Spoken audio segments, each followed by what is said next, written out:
Good morning, beautiful people, and welcome to Space News, Day 18, 11/8. Today we're going to cover some articles on Ars Technica, Space News, and Payload Space, as per usual. One thing I would like to do is instead of live streaming, I'm going to record the news, pass it through my VEED account, which will cut a bunch of the silences.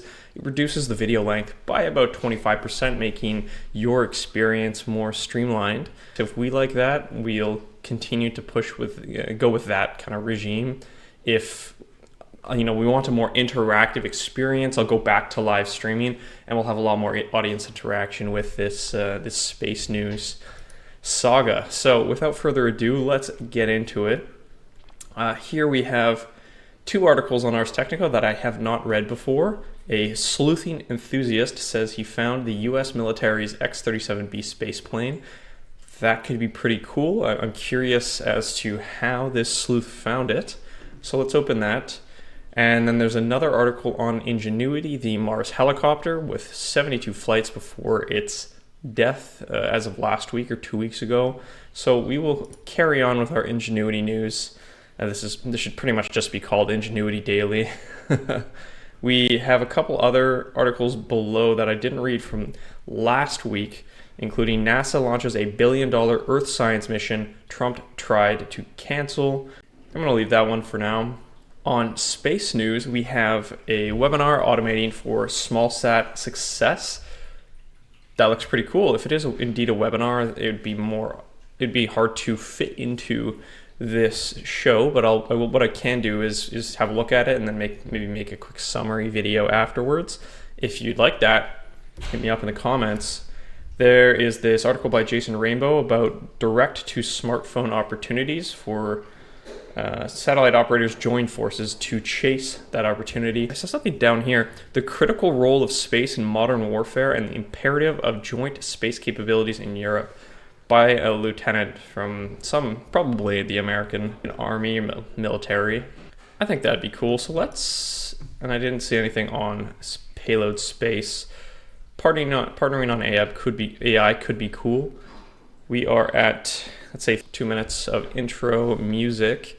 So let's try in 13 minutes to cover these 4 articles right here. We'll get rid of these. Starting with, a sleuthing enthusiast says he found the US military's X-37B spaceplane. Officials didn't disclose details about its orbit after its December launch.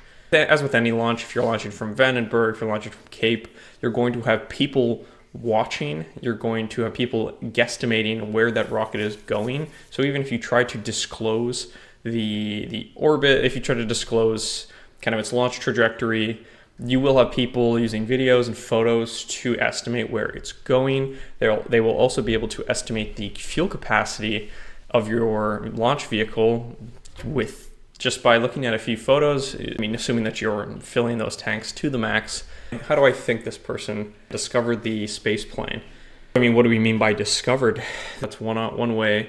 Another way to have discovered the space plane would be perhaps it's just about estimating the trajectory and nothing really more. I mean, you perhaps could try to get a glimpse of it through the satellite, through a telescope on Earth. I feel like that'd be quite difficult, though. That's a good question. Can you see a satellite through a telescope? The satellites travel in a low Earth orbit in that 400 to 500 kilometer altitude, travel at 7 kilometers a second. I'm not sure how fast we spin here on Earth. I think that's their ground speed. So for you to be able to peek into a very small portion of the night sky and see that satellite and catch that satellite would be quite difficult. So can you see space satellites with a telescope? You can certainly do it. So definitely for live satellites, you can get good pictures of them. With your naked eye, you can see what looks like stars moving across the sky very quickly and don't have a red flashing light. Anything moving across the sky very quickly is normally a satellite. So if you see a bright object across the sky, not streaking usually means you're leaving like a jet stream behind, but you probably are seeing a satellite with the reflecting the sun onto the light from the sun onto your eyes. Chris, I saw the guys on the BBC website where they got this tracking software, which they wrote themselves, and some amateur telescope gear. They had amazing pictures of the ISS. It really looks like a computer game how good the pictures are. One friend was an astronomer taking photos of the sun, and occasionally you see satellites going past. One thing to differentiate here is getting a picture of a satellite where it's like kind of like 1 pixel in your photo and one where you actually can see and make out some detail on that satellite. It's not clear from this article which is the case for me. They fool people because of some of them come down into lower orbits and then go back up again. You get these interesting iridium flares where the iridium network of satellites, which are telecommunication satellites, come down low in order to communicate, and then they go back up higher. What? They park them into higher orbits when there is less demand. That's mind-boggling. This doesn't really answer my question. Like, of course you could see a satellite in a telescope, but can you see detail? Could you make out if it is in fact this space plane through a telescope? That's what I want to find out. So naked eye, looks like a star. Pictures of satellites from Earth. Let's see if we can get something. All right, so with the lack of evidence that we are able to get reasonable resolution photos, detailed photos of satellites from Earth from simple Google searches, I'm going to make the guess that you can see it as a speck, but you can't really make out detail. So that knocks out that option for finding the X-37B through a telescope on Earth. But let's read the article now. Nice, Mike. So with the semi-classified winged spacecraft launching on December 8th, the Falcon Heavy carried the U.S. military's X-37B spaceplane from NASA's Kennedy Space Center. Wow. This immediately sparked speculation that the X-37B would reach higher altitudes than its past flights, which remained in low Earth orbit at altitudes of a few hundred miles. A discovery from Tomi Simola, a satellite tracking hobbyist living near Helsinki, Finland, appeared to confirm this suspicion. The U.S. military is trying to push their X-37B spaceplane into altitudes higher than normal, so normal altitudes, let's say 400 to 500 kilometers. Maybe this, because it's on the Falcon Heavy, they have a larger delta V. They're able to get that rocket into a higher altitude. On Friday, Simola reported on social media and on SeeSat-L. What's this? This is a picture from Earth, and this is them. This is Tomi identifying what they say is the X-37B. So if that's the best image that we can get from Earth from amateur, telescope enthusiasts, that's pretty cool. There's clearly a shape of a space shuttle versus the blobs around it. A long-running online forum for satellite tracking enthusiasts that he detected an unidentified object using a sky-watching camera. Let's have a look at this sky-watching camera. That's what they look like. A dome with a series of cameras around, or just a single camera.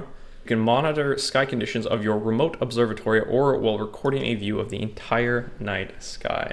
So a dome with a single camera that points upwards towards the sky. So the camera is designed to continuously observe a portion of the sky to detect moving objects in space. A special software program helps identify known and unknown objects.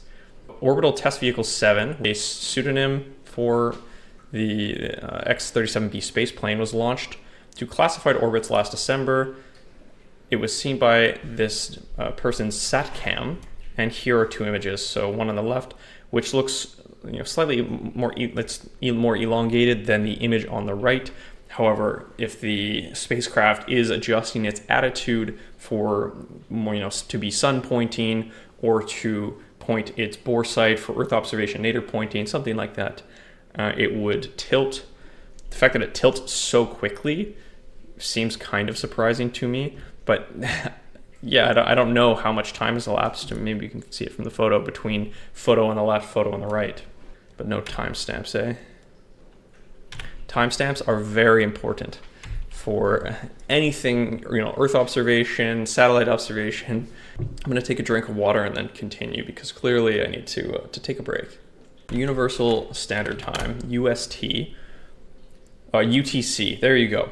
So UTC is Coordinated Universal Time. So if you're sharing data anywhere, you want to be using UTC. It's the de facto standard for the kind of the data collection industry.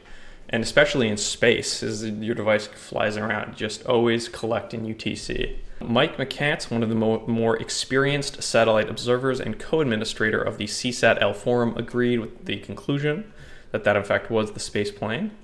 Amateur observations of the Spaceplane indicate that it is flying in a highly elliptical orbit ranging between 201 and 323 and 38,838 kilometers.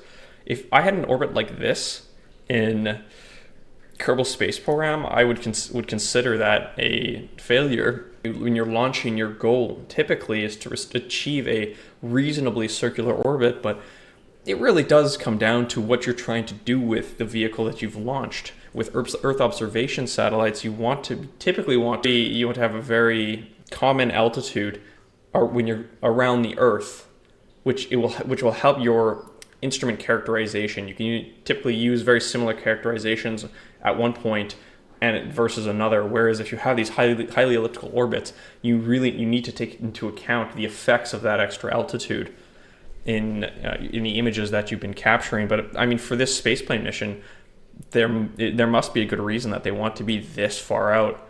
I'm not sure if this is considered MEO or so. There's low Earth orbit, medium Earth orbit, and deep Earth orbit.